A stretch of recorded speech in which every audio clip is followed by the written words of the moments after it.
Hello, my dear students of class 5. Today we are going to start our second chapter, A Snake Charmer's Story. So I hope you all are listening very carefully and try to understand your best. So this is the story of Snake Charmer's. First of all, we should know about who is Snake Charmer's. So Snake Charmer's is the person who catches the snake and make snake dance by playing the bean. So bean is a musical instrument, as we all know that. So which snake charmers use to make snake dance. We call snake charmers saperas in Hindi. So we call snake charmers saperas in Hindi. So let's read the story. I am Aryanath. So his name was Aryanath and he can do something special which we cannot do. So do you know what? When he play the bean and we must be surprised. He can make snake dance by playing the bean and he had learned this art from his family members. This type of community is also known as Kalbelias. So this type of community is also known as Kalbelias. So now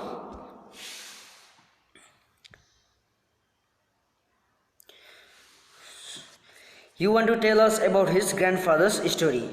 So his grandfather's Roshan Nathji was famous among their community. He could easily catch many poisonous snakes and his grandfather tell him many stories about his past.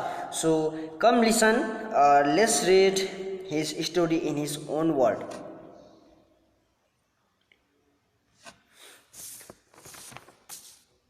Dadaji remembers.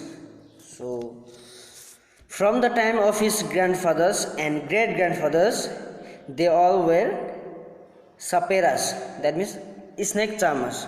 They all were snake charmers from the time of grandfather and his great grandfathers. So snake was an important part of their life.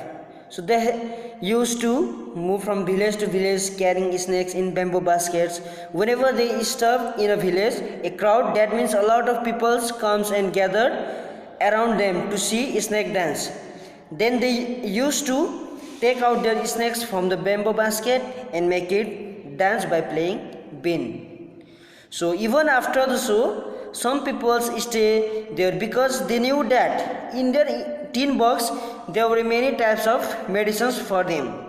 They made this medicine from plants which is collected from forest. So Aryanath had learned this talent from his grandfather and also he felt nice that he could help people with his medicines because there was no any hospital's doctor, so he felt happy to help the needy by giving his medicine to them. So in return of medicines, people would give them some money or food grains. So in this way they could manage their life or live their life. So this is the story of his grandfathers and or in Dadaji's. So now sometimes Aryanath was called to places where someone had been bitten by a snake. So from the mark of the bite, he tried to find out which snake had bitten the person.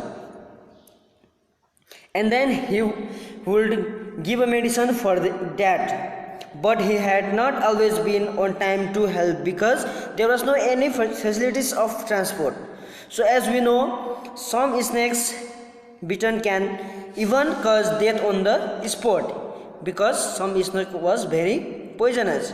But most of the snakes are not poisonous and he had helped the people. So this is the part 1 video of this chapter and we will discuss the remaining story of this chapter in part 2 video. Thank you. Have a great day ahead.